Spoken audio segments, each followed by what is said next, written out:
અભય થઈને નિષ્પક્ષતાથી નિરપેક્ષ રીતે વાસ્તવિકતાનો અરીસો રૂપી સચોટ માહિતી લાવતો સત્યની સાથે અભય ટાઈમ્સ। સુરતમાં અમદાવાદની 7th ડે સ્કૂલ જેવી ઘટના બનતી રહી ગઈ છે। સુરતની ઉમરીગર શાળામાં એક વિદ્યાર્થી બીજા વિદ્યાર્થી પર સળિયા વડે હુમલો કરતા વાલીઓએ વિરોધ કર્યો હતો। સુરતમાં અમદાવાદ જેવી ઘટના બનતા રહી ગઈ છે। સુરતના ઉમરા વિસ્તારમાં આવેલ ઉમરીગર શાળા ખાતે ઉપજી એસ દ્વારા વિદ્યાર્થીને શાળા બહાર માર મારવામાં આવ્યો હતો। અમદાવાદની 7th ડે સ્કૂલમાં વિદ્યાર્થીઓ વચ્ચે થયેલા ઝઘડામાં એકની ચપ્પુ મારી હત્યા કરાયાની ઘટના હજુ તાજી છે। ત્યારે સુરતની શાળામાં વિદ્યાર્થી બીજા વિદ્યાર્થી સાથે થયેલી માથાકૂટ બાદ સળિયા વડે હુમલો કર્યો હતો, જેને લઈ વાલીઓ રોષે ભરાયા હતા અને શાળાએ પહોંચી ઉપજી એસ સામે કાર્યવાહીની માંગ કરવામાં આવી હતી।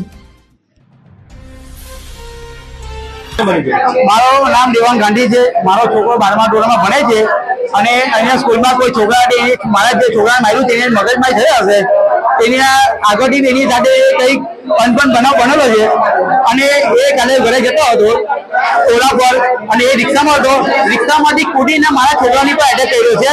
એટલે ધક્કો માર્યો છે, જમીન પર સુવડાવીને માર્યો છે અને પછી આ સળિયામાં માર્યો છે। આ તો ગંભીર રીતે અમદાવાદ જેવી હતી। મારા છોકરા એને દોસ્તા હતો એટલે મારો છોકરો બચી ગયો છે। એટલે આ માટે બેકગ્રાઉન્ડ જ્યાં પડે તેને કંઈક હજુ આંટી બધા કંઈ જરૂર હતી। અમને હોસ્પિટલમાં મારો છોકરો હતો એની ગેરંટી હતી। સ્કૂલ તરફથી રિસ્પોન્સ આવવા મળે છે। અમે અત્યારે એના પેરેન્ટ સાથે ચર્ચા કરવાના છે, પછી કરવાના છે।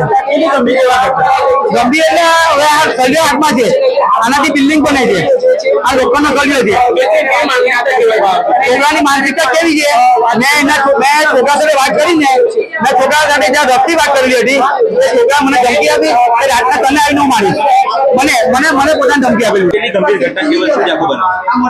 કોઈક વિદ્યાર્થી બીજા વિદ્યાર્થીઓને જરા મસ્તી નાની મસ્તી બાબતમાંથી કે ભાઈ આને માર્યું એટલું સાંભળીને જો ગંભીર અને એકદમ મુદ્દાને એકદમ ગંભીર બનાવી લે છે અને આટલું હદ સુધી જાય છે કે અમે એને મારી નાખવા સુધી પણ પહોંચી જાય છે। તો ઠીક છે કે દોસ્તાર એનો બીજો હતો, તેણે સળિયો લઈ લીધો એટલે છોકરો બચી ગયો છે, નહીંતર આ છોકરો બી અમદાવાદ વાળી જેવી જ ઘટના સેમ ટુ સેમ બનતે કે સ્કૂલની બહાર બીજી સ્કૂલની બહાર આ ઘટનામાં એને મારવામાં આવ્યો છે।